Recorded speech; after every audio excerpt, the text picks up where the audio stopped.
kita nggak membenarkan apa yang salah, apa yang dalam tanda kutip dosa, tapi kita jangan membenci pribadi orangnya itu.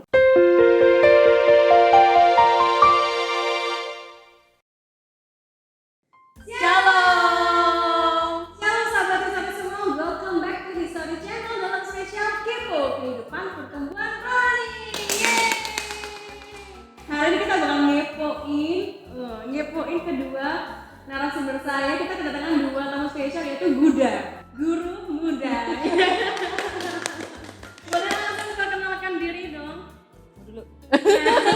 Kompak nih ya. Oke, perkenalkan nama saya Iga Asria dan saya adalah seorang guru IPS dan PKN dan mengajar untuk SMP. SMP. Mana nih murid-murid yang Miss Iga? Boleh lah. Oke, guru yang kedua. Hai, nama saya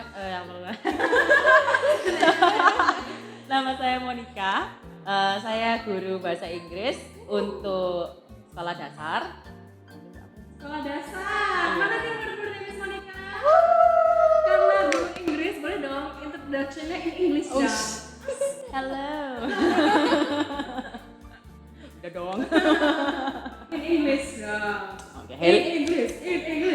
Hello, my name is Monica. I'm your English teacher for today. Let's learn English. Loh, udah jadi kepo dong. Nah, apa sih bakal kita kepoin hari ini banyak ya. Kalau misalkan sahabat Desa bisa melihat, Sri di sebelah sana ada 6 kotak rahasia amplop yang misterius. Nanti di sana akan ada beberapa pertanyaan buat kalian semua. Dan hari ini tema spesial kita adalah tentang apa ya? Hari ini tema kita tentang medan pelatihan. Kita bakal kepoin bagaimana sih pelatihan mereka, kayak di camp-camp army aja ya pelatihan ini. Bagaimana sih mereka, proses mereka dari menjadi guru sampai sekarang ya. Udah berapa tahun sih kalian menjadi pendidik? Pendidik 40 tahun. Sekarang ya kali. Nggak boleh ya, nggak boleh. 4 tahun, Miss Iga? Kalau aku masih setahun sih. Oh nggak apa-apa. Kan Masih namanya juga Guda. Iya. Guda. Iya. Oke, kalau gitu udah tahu cara mainnya belum kalian? Belum ya? dong. Aku ajarin ya, aku jelaskan. Dulu aku nyampe sih, jelasin di depan guru-guru gimana. Gak apa-apa, kamu gurunya dari ini, kita muridnya. Saya Miss Raisa gitu ya. Iya, Miss. Oke, jadi anak-anak, jadi cara mainnya gini, mudah sekali. Nanti aku akan memberikan sebuah undian. Hello, nah, ada hello ya di sini ya. Terus kalian ambil salah satunya. Nah, di salah satu undian ini ada pertanyaannya. Pertanyaannya nanti Raisa akan tanyakan, jawabannya adalah di angka ini. Jadi angka ini menunjukkan jawaban kalian. Gitu. Mengerti? Jalani. Contoh misalkan ada berapa? Tanggal 2. Tanggal 2, berarti angka 2 itu adalah angka yang akan kalian Oh, iya. dapatkan gitu. Nah, nanti itu jawaban ini ya, jawaban pemanasannya. Jawaban aslinya ada di dalam amplop yang di sana. Jadi kita akan ada 2 amplop di sini. Learning by doing aja. Asik. Oke, udah siap? Siap. Kalau gitu, let's get into the question. Oke, untuk yang pertama siapa dulu nih? Sweet lah, boleh lah.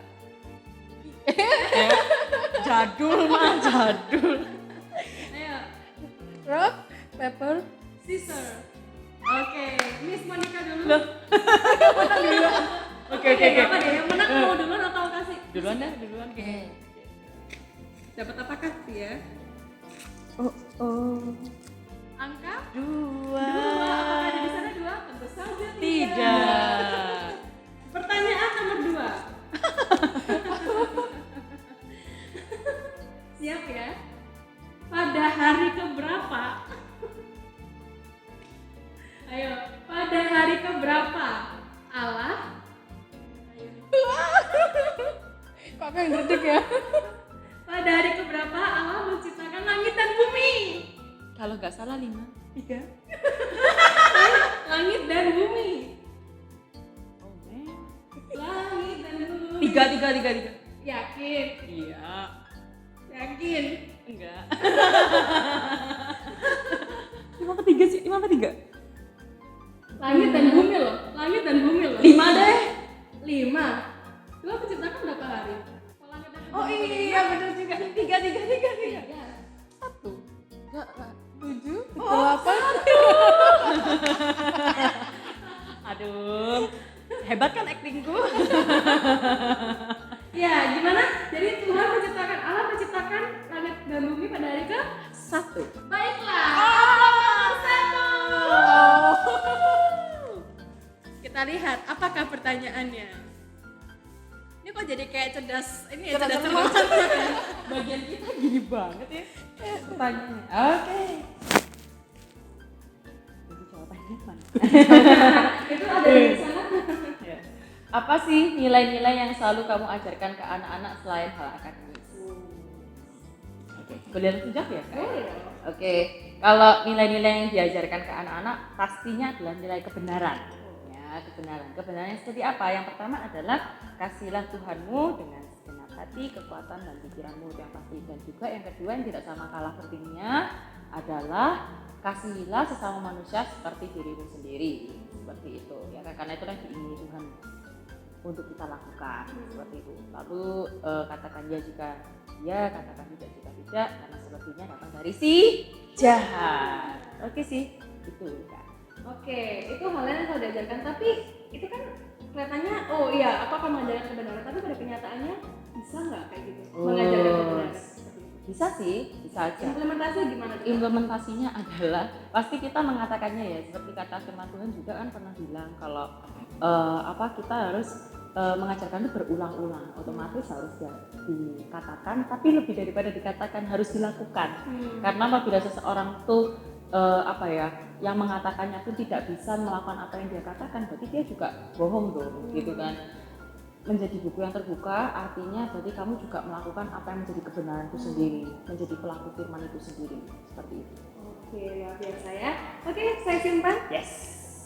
Oke, ini undiannya. Oh. Oke, pertanyaan sudah dijawab. Kak Iga mau jawab? Boleh. Boleh? Oke, penasaran ya. Kalau Miss Iga sendiri apa nih hal-hal yang kamu ajarkan, yang Miss Iga ajarkan karena apa yang hal-hal akademis? Oke, kalau aku sih lebih mengajarkan kepada ini ya, norma-norma yang berlaku ya, karena guru PKN selain norma ya, selain pengertiannya yang diajarkan, misal norma kesopanan adalah bla bla bla bla bla bla, tapi di situ aku juga mengajarkan bahwa contoh-contoh kecil seperti kalau mau masuk ruang guru nggak bisa langsung cekrek gitu kan, harus minimal ketuk pintu dulu atau permisi miss, mister, nah seperti itu hal-hal simpel sih, cuman harus diajarkan dan dibiasakan. Nah seperti itu supaya nanti kelak ketika mereka terjun ke dunia kerja, mereka sudah tahu bagaimana harus memposisikan diri sendiri. Seperti itu sih. Betul.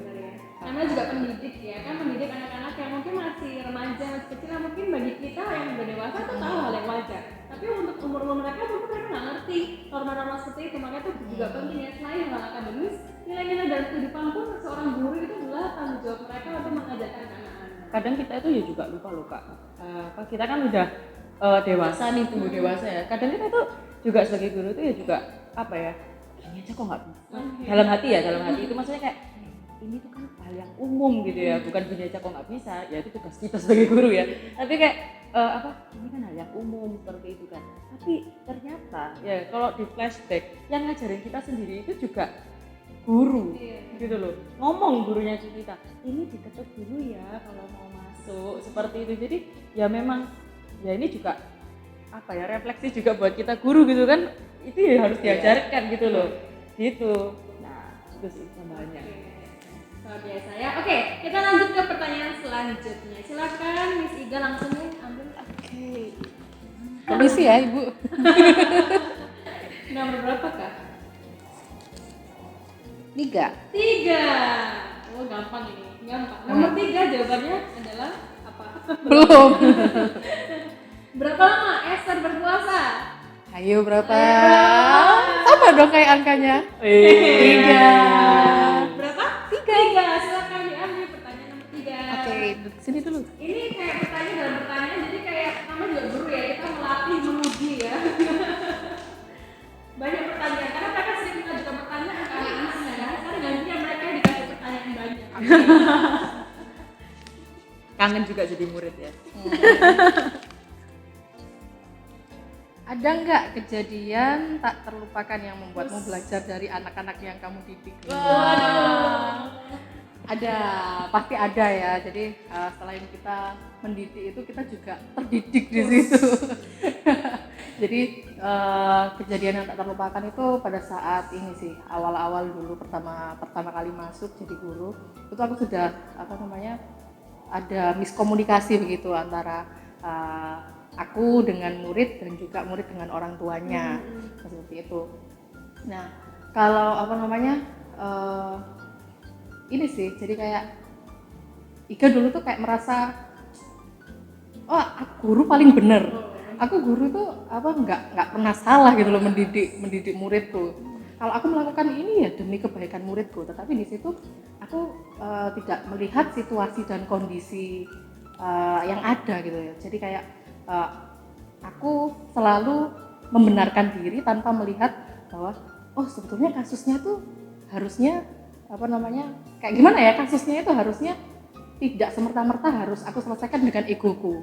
Nah, tetapi di situ Iga jadi belajar gimana caranya berkomunikasi juga dengan orang tua, berkomunikasi dengan murid saya sendiri. Jadi mencoba memahami gimana perasaan muridnya juga gitu loh. Kan kadang-kadang banyak kadang-kadang Iga sendiri juga nggak paham gitu loh. Kayak sebetulnya muridku ini butuh apa? Sebetulnya muridku ini situasi dan kondisinya sedang seperti apa. Nah, itu kadang-kadang kan kita nggak bisa tahu dan juga perlu belajar terus-menerus untuk kita bisa memahami setiap murid kita. Nah, jadi di situ Iga belajar yang pertama kesabaran juga.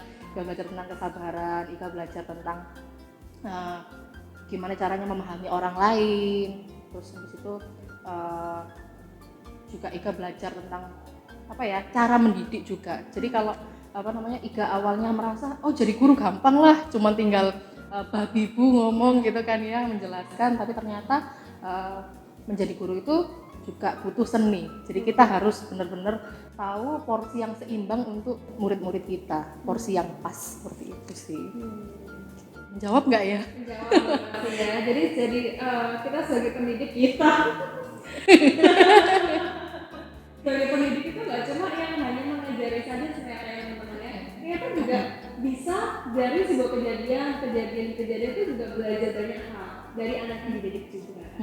Jadi kalau kayak Iga dapatnya itu ya lebih bisa melihat dari sudut pandang anaknya, lebih sabar, lebih bisa mengerti, egonya diredam, luar biasa ya.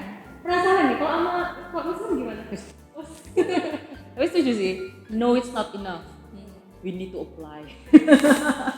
Ya, tapi saya juga belajar sih, kurang lebih juga saya mempelajari juga yang tadi seperti Kak Iga juga. Lalu kalau dari saya pribadi sih, saya melihat itu hati anak ya, gitu. Hati anak itu dalam artian bukan seperti anak-anak, tapi hati anak yang tulus, hati anak yang saya melihat gitu loh. Kadang-kadang kan karena saya ini anak SD ya, jadi banyak sekali kayak kejadian kayak, Miss aku sebel sama ini, kayak gitu-gitu kan.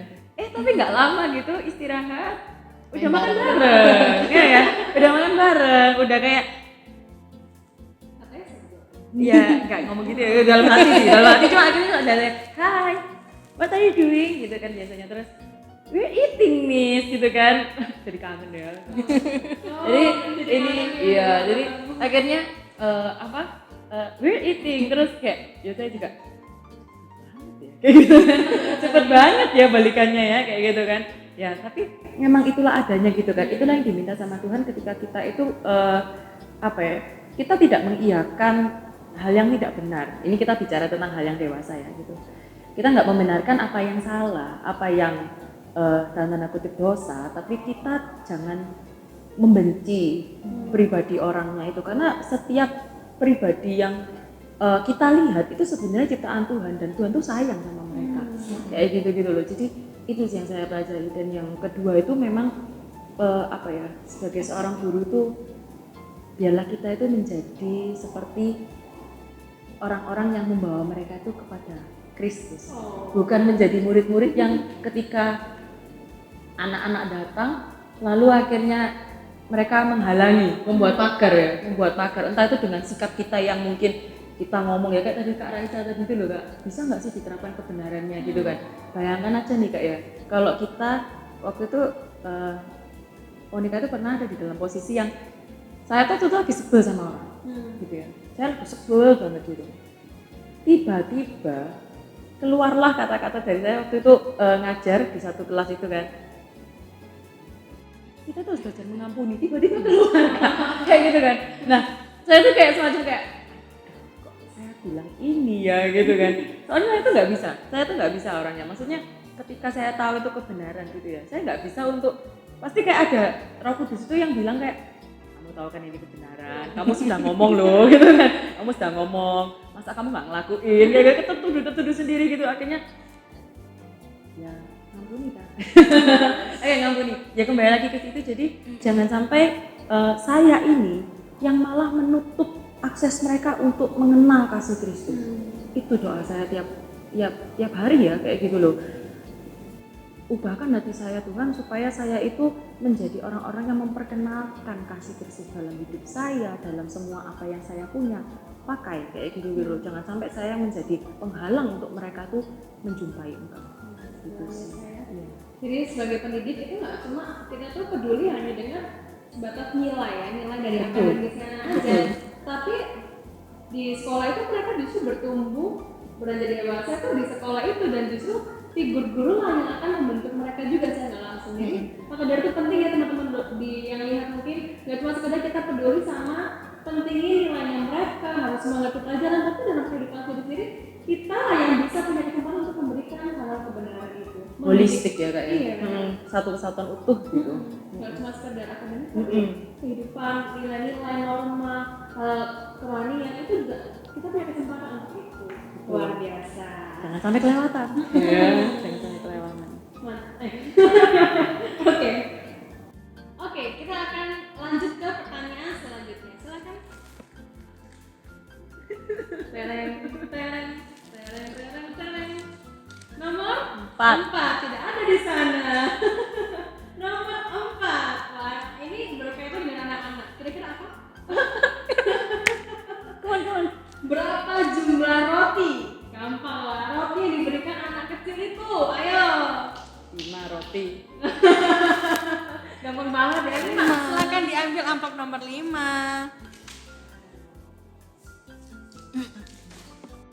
Adalah.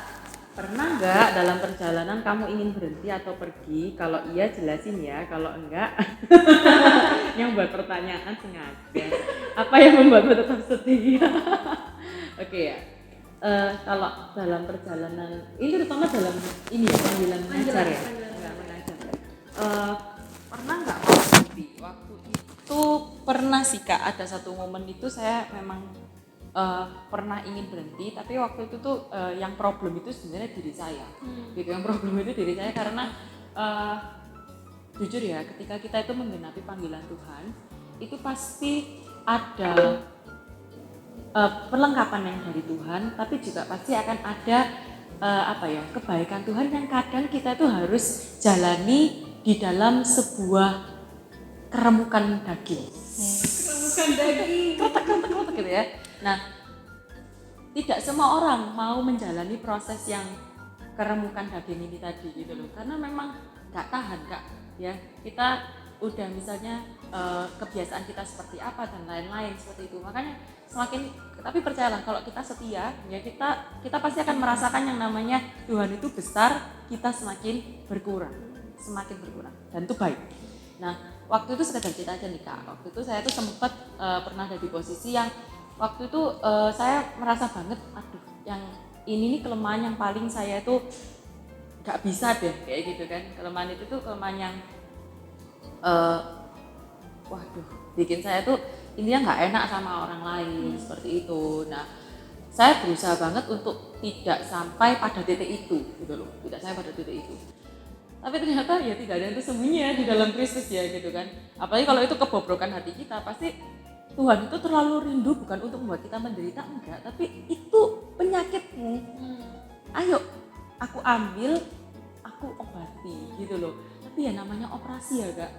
Tahu kan operasi gitu, diambil penyakitnya gitu kan ya pasti ada nyerinya lah, ada apa kan, pasti ada apa ya, gejala-gejala kayak gitu pasti ada gitu loh.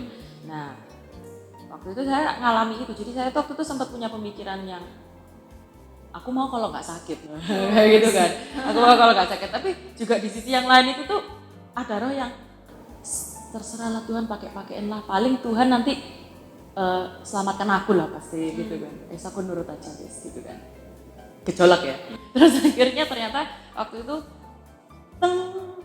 terjadilah yang saya paling takutkan itu gitu loh. Saya tuh rasanya benar-benar kayak orang yang udah nggak bisa melihat diri saya itu, wah hancur waktu itu, hancur, malu kayak gitu-gitu kan, dan merasa bersalah sekali sama teman-teman semua kayak gitu-gitu kan. Akhirnya disitulah saya mau berhenti, tapi saya bersyukur saya punya pemimpin yang luar biasa, ya kan, yang memang saya percaya Tuhan itu pakai dia luar biasa, sehingga dia akhirnya ngomong sama saya, ini bukan waktumu untuk berhenti, kayak gitu. Ini bukan waktumu untuk berhenti, kamu harus menangkan raksasa-raksasamu, gitu.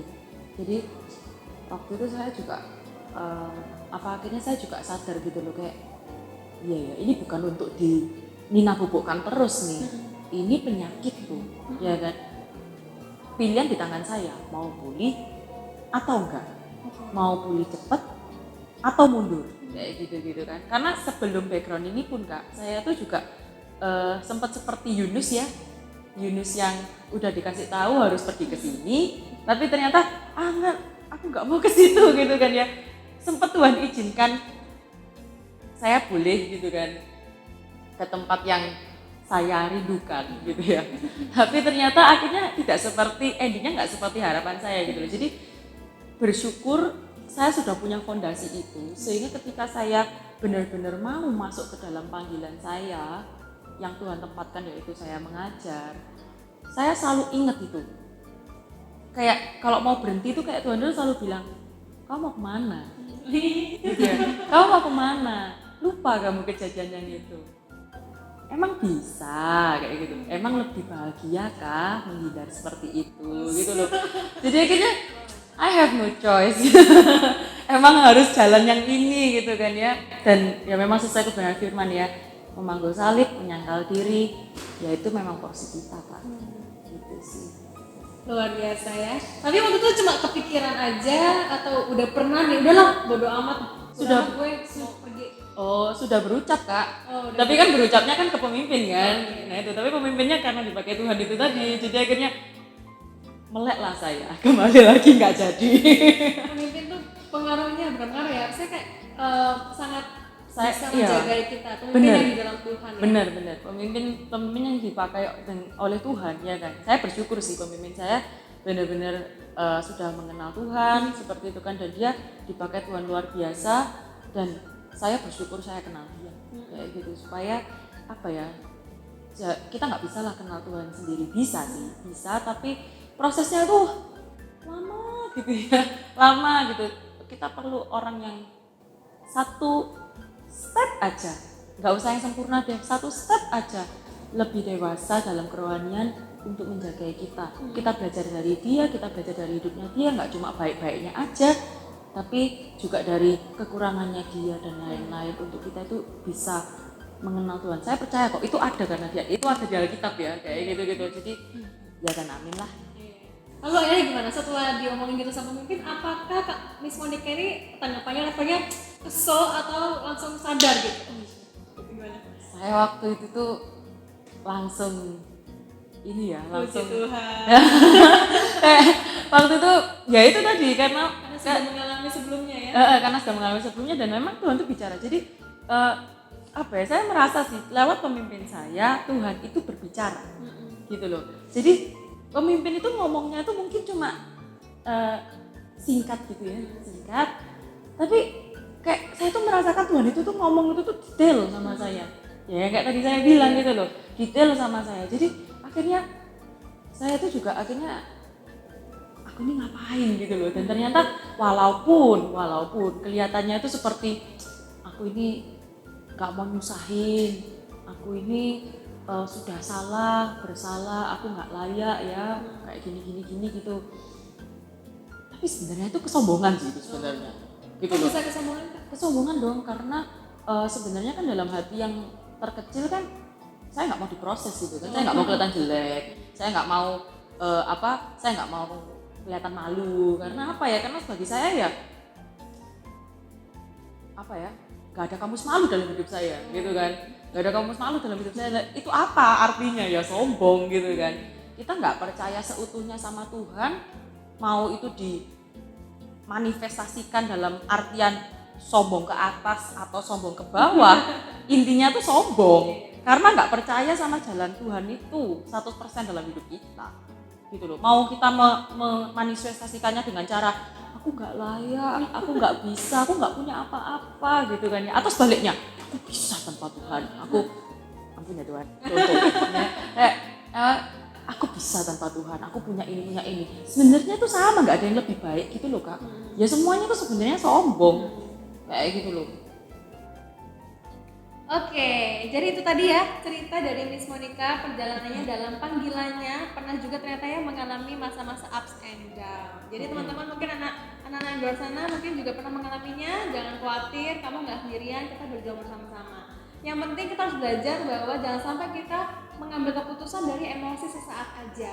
Betul. Tapi kita harus benar-benar belajar mendengarkan kehendak Tuhan dari pemimpin juga, orang-orang yang sudah Tuhan taruh ya di dalam hidup kita. Betul ya. Dan juga kita harus selalu ingat identitas diri kita di dalam Tuhan. Baca nih yang merasa mungkin sedang di dalam masa-masa yang ingin menyerah ya kan. Kenali identitasmu lagi di Efesus 1 sampai 2. Efesus Ya. 1 Efesus sampai 1 sampai 2 ya. Oke. Di sana ada siapa identitas kita di dalam Tuhan. Semoga semakin semangat. Teman-teman yang mungkin lagi lihat bisa langsung aja lihat sekarang Efesus 1 sampai 2, ditulis di kolom komentar ayatnya, intinya tentang apa, identitas kita seperti apa, biar yang lihat yang lainnya juga bisa terberkati. Amin. Oke, next into the next question. Miss Iga silahkan ambil.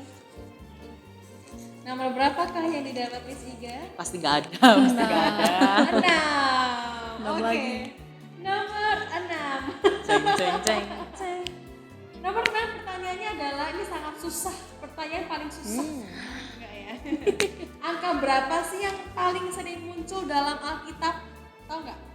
7. Kok tahu sih? Ngitungin ya? Dihitungin dari ini kejadian. Luar biasa. Oke, nomor 7. Oke, silakan langsung aja diambil. Oke. Atasnya kan? Ups. Pertanyaannya. Teman-teman mungkin sahabat Isra yang lagi nonton ada pertanyaan juga seputar panggilan, boleh komen di bawah ini ya. Apa pendapat kalian sebagai pendidik melihat keadaan generasi sekarang, dan menurut kalian apa sih yang diinginkan kids zaman now?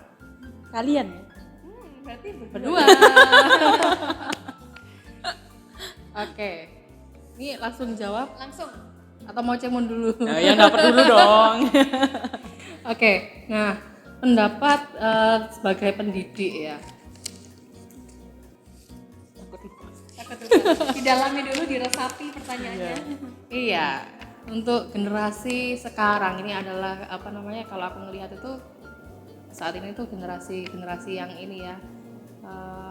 Lebih kencang lagi dong Pak Om. Oh ya, saat ini tuh generasinya tuh kepengen serba instan ya, generasi zaman sekarang itu ya, serba instan, kepengen serba cepet, terus nggak mau proses, pokoknya aku maunya taunya langsung jadi. Nah seperti itu. Itu ngefek juga nggak ke dalam hal pendidikan atau dalam proses belajar mengajar? Tentunya ngefek Banget ya Kak? ngefek banget. Ada sisi positif dan negatifnya tentunya ya. Untuk sisi positif, untuk di zaman yang serba cepat ini ya, murid-murid pasti dengan lebih mudahnya mengakses berbagai macam ilmu pengetahuan tentunya ya. Tapi untuk negatifnya sendiri juga ini sih, ada beberapa hal-hal yang harus difilter juga gitu loh, dari ketika kita mengakses internet langsung bisa cepet. Nah itu tuh sebetulnya harus ada seperti halnya pengawasan orang tua juga, lalu nilai-nilai kebenaran yang seperti sudah disampaikan oleh Miss Monica tadi itu juga harus ditanamkan supaya apa? Ya, supaya ketika murid-murid mengikuti perkembangan zaman, mengikuti globalisasi, mereka mengerti gitu loh, mana yang harus diambil untuk diadaptasikan ke kehidupan sehari-hari mereka dan mana yang harus disingkirkan seperti itu. Nah, terus pertanyaannya, menurut kalian apa sih yang diinginkan kids zaman now? Diinginkan ya? Apa ya? Jadi kayak misalkan gini, kalian kan deket nih, saya setelah hampir setiap hari ketemu mereka, pasti kenal dong, saya kayak gerak-gerik mereka. Kenapa sih kok mereka ini sering kayak berulah? Kenapa sih kok mereka ini mungkin kayak gini gitu loh? Apa sih sebenarnya mereka tuh cari, mereka inginkan dalam hidup mereka tuh apa sih kebanyakan? Sebetulnya simple sih, mereka tuh kepingin mengekspresikan apa yang mereka mau, apa yang ada di pikiran mereka. Kalau ini ya aku sendiri menangkap sebagai guru tuh kayak gitu. Kadang-kadang antara orang tua dan si anak sendiri itu juga memiliki cara pandang yang berbeda. Nah, sehingga kadang-kadang si anak ini cenderung memberontak ketika dilarang mungkin dengan orang tuanya. Nah, itu sebenarnya tuh salah satu bentuk luapan ekspresi, luapan emosi. Aku tuh sebetulnya ingin mencoba banyak hal. Kenapa aku harus dihalangi, dibatasi dalam tanda kutip ya.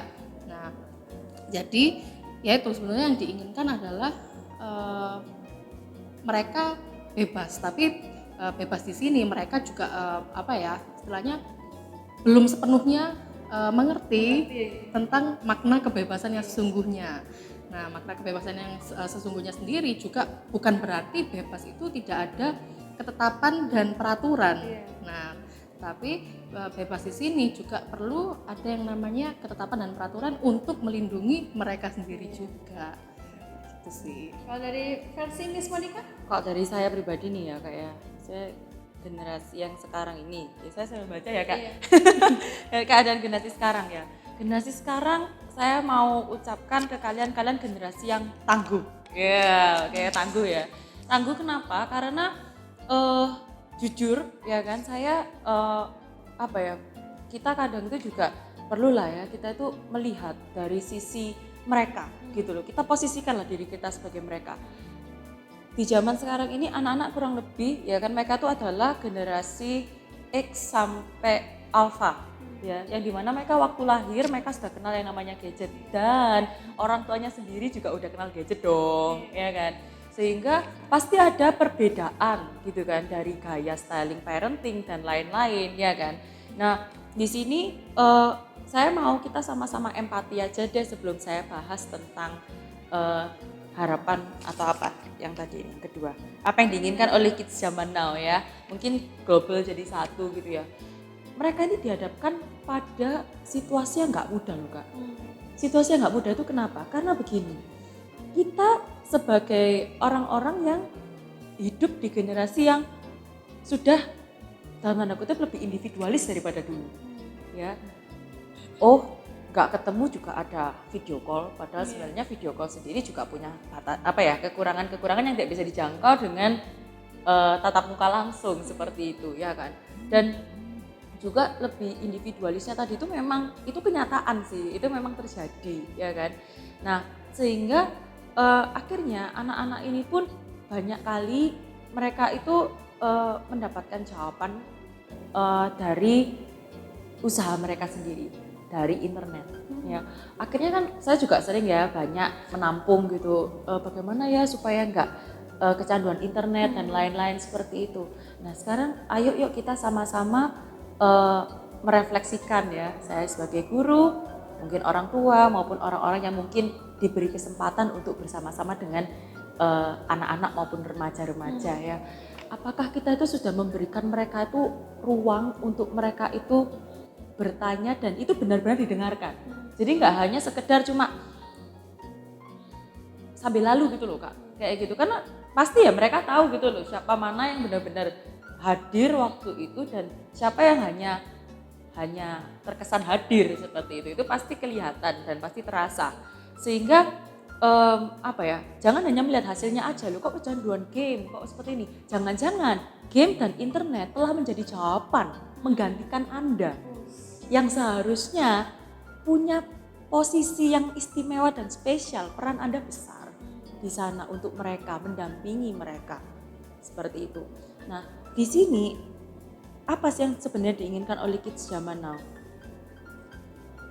Diskusi bukan instruksi. Ya. Diskusi di mana mereka itu kepingin tahu, itu kita gali dulu deh, ya kan? Gali dulu karena anak-anak sekarang nggak cuma anak ya, tapi pasti efeknya itu mereka jadi lebih kritis gitu loh. Dan mereka nggak cuma, kalau dulu zaman-zaman saya ke bawah ya kan, itu mungkin bisa dikatakan mereka itu adalah kaum listener, ya kan, yang dimana gurunya misalnya ngomong harus begini ya kayak gitu kan. Nah tapi kalau yang sekarang ya kan, mereka itu adalah generasi yang mempertanyakan sehingga akhirnya ya itu memang kebutuhan Kak, kita nggak bisa bilang. Kalau kita masih pakai cara yang lama, kok anaknya beda ya sama dulu, ya emang zamannya berubah kayak gitu kan, udah nggak sama. Nah jadi ayo kita sama-sama empati seperti itu kan, sama-sama empati. Internetnya tidak salah sih, ya kan, internet tidak salah, tapi memang perlu yang namanya keterbukaan, perlu yang namanya diskusi lebih daripada instruksi seperti tadi saya bilang. Dan juga yang ketiga itu memang dari hubungan yang tadi quality time yang tepat ya, yang tepat sasaran, itu membuat mereka itu akhirnya juga bisa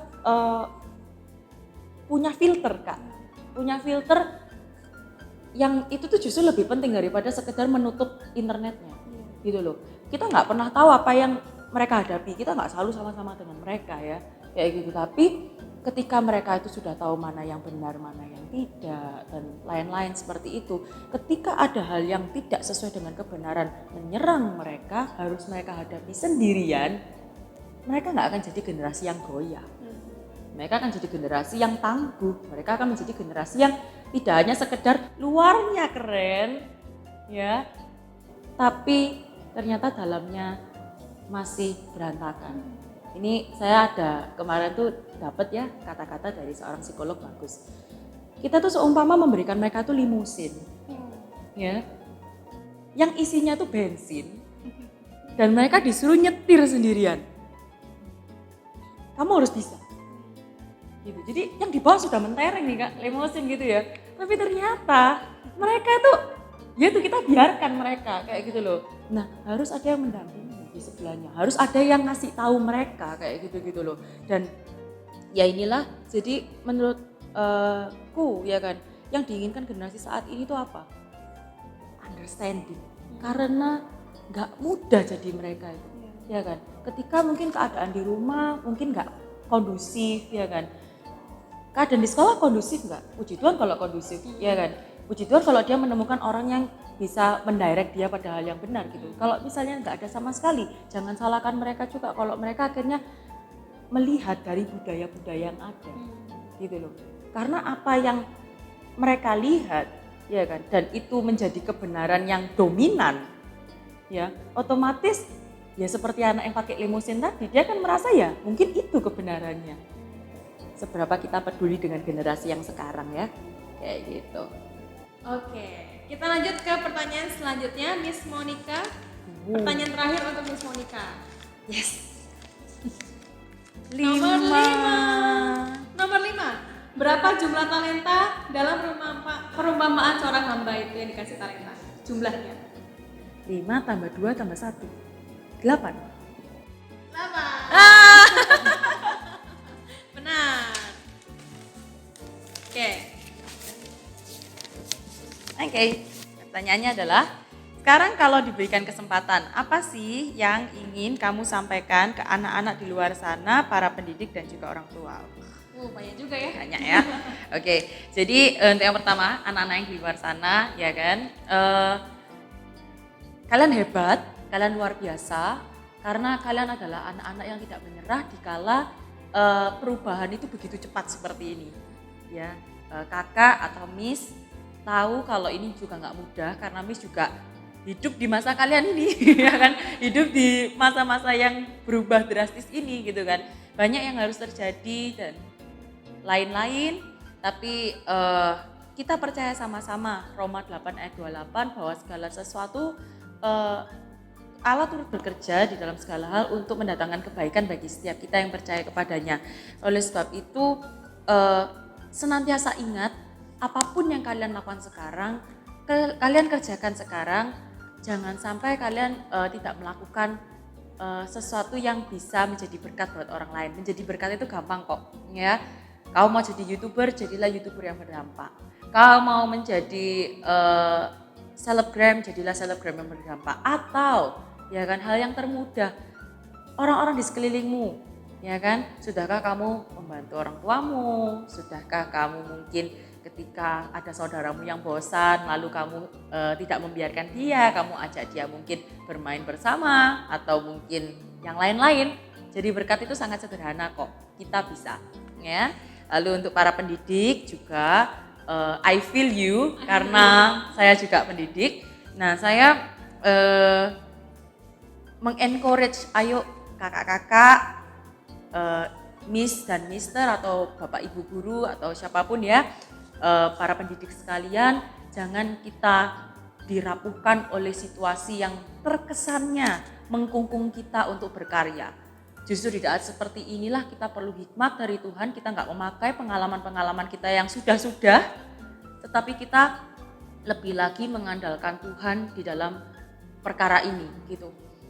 Tidak semata-mata Tuhan itu memberikan kita itu kejadian ini, tidak semata-mata Tuhan itu mempercayakan anak yang sekarang sudah kita bimbing seperti itu, tetapi pasti akan ada sesuatu yang hendak dinyatakan Tuhan. Oleh sebab itu jangan sampai kita hanya melakukan segala sesuatu hanya sebatas rutinitas, tetapi lakukan dengan hati, lakukan untuk Tuhan. Kolose 3 ayat 23. Lalu untuk para orang tua, ya Bapak Ibu, Anda luar biasa, Anda sangat hebat karena kalian akhirnya memutuskan untuk menjadi lebih tangguh dari sebelumnya.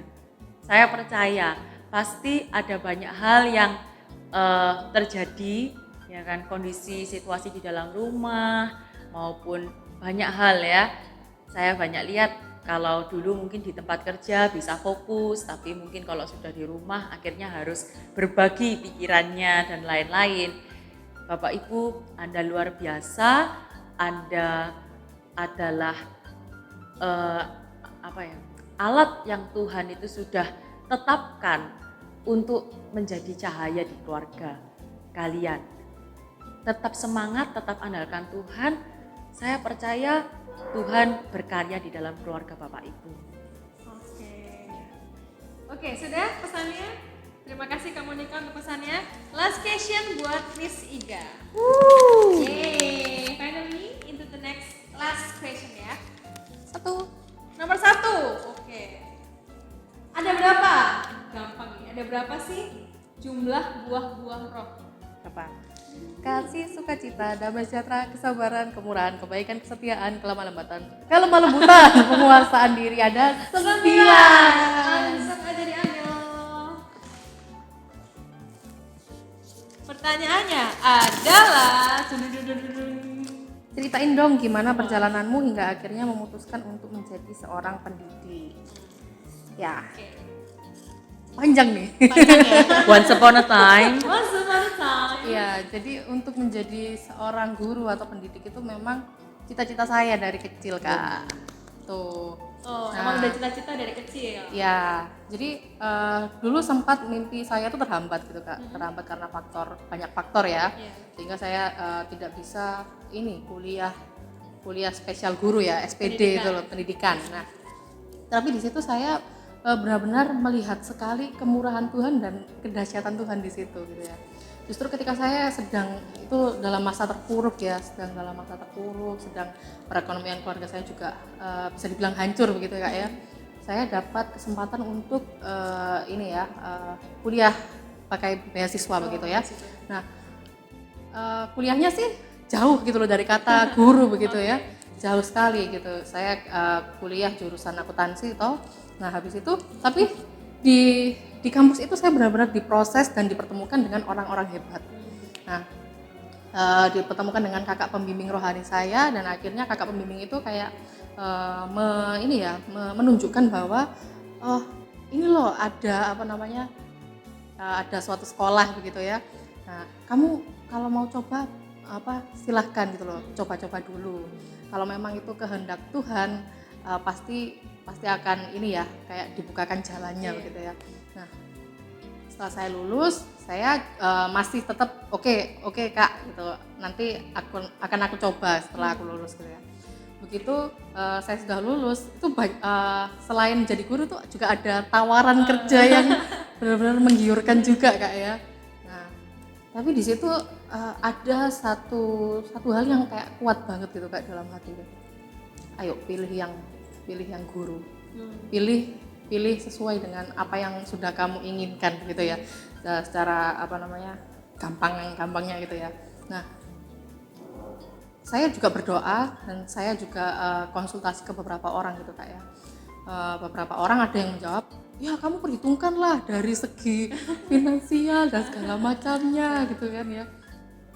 Tetapi ketika saya ini kak ya dapat pendapat dari orang lain gitu loh, saya tuh benar-benar masih tetap kayak teguh gitu loh, ada sesuatu yang mengingatkan saya percaya itu Roh Kudus ya, bahwa ayo kamu ambil aja yang untuk menjadi seorang guru ini, ambil aja pekerjaan sebagai guru. Nah sudah saya coba kak, tidak sampai di situ. Ternyata ketika saya menjadi guru tidak semudah yang dibayangkan, dan di situ saya banyak terproses kak. Benar-benar saya ini menyadari bahwa saya sombong, punya sisi kesombongan, dan pride saya juga tinggi gitu ya.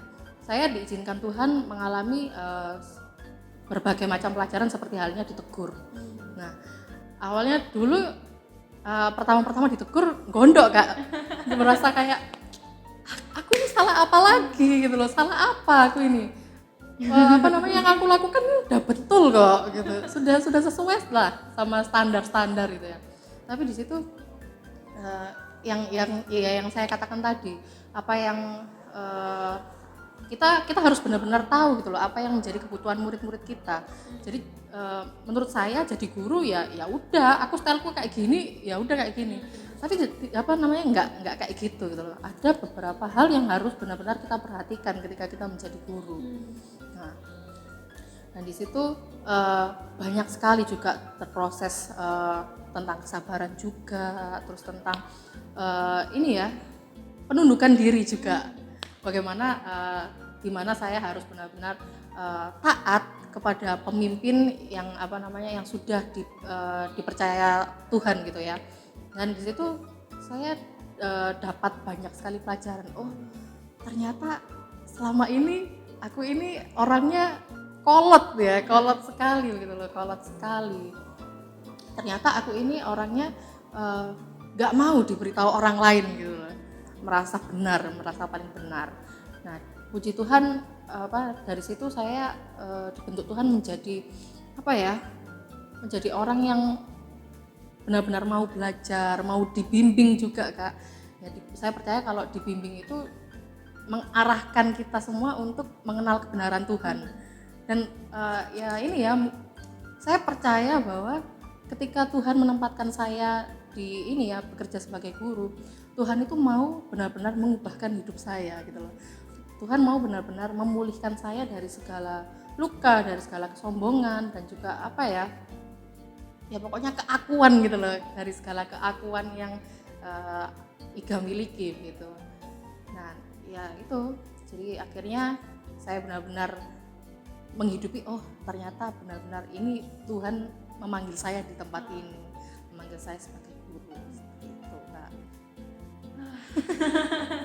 Banyak juga ya ternyata, meskipun sudah mendapatkan pekerjaan sesuai dengan impian masa kecil, tapi ternyata Tuhan is not enough gitu ya. Masih banyak hal yang perlu kamu pelajari. Ya, masalah kemanapun kita pergi itu semua keputusan ya, dari keputusan kita ya. Kalau emang itu sesuai dengan kehendak Tuhan, pasti Tuhan bukakan jalan. Seperti tadi dibilang Kak Iga ya. Luar biasa ya, banyak sekali pelajaran yang kita petik. Kalau teman-teman sahabat story masih kepo tentang mungkin kisahnya Miss Iga dan Miss Monica, bisa komen di bawah. Kita akan adakan part sampai 100 nggak apa-apa. Oke. Siap ya. Nah, itu tadi ya kisah dari Miss Iga dan Miss Monica dalam perjalanan mereka selama mereka dalam panggilan. Banyak dilatih, banyak juga ya sebagai pendidik ya melatih pasti, tapi yang paling penting selama kita melatih, kita dipakai sama Tuhan, kita juga belajar banyak hal. Betul. Ya. Raisa yakin teman-teman juga yang lagi lihat ini juga terberkati banyak, mendapatkan banyak seperti Raisa di sini juga mendapatkan banyak sesuatu dari kisah mereka. Kalau teman-teman sahabat Histori semua penasaran, kepo dengan kehidupan mereka atau kepo dengan yang lainnya ya, tentang topik lainnya, boleh jangan lupa saksikan terus Histori Channel di YouTube ini. Jangan lupa buat like, Comment and subscribe. Sampai ketemu di episode selanjutnya. Tuhan Yesus memberkati. Bye.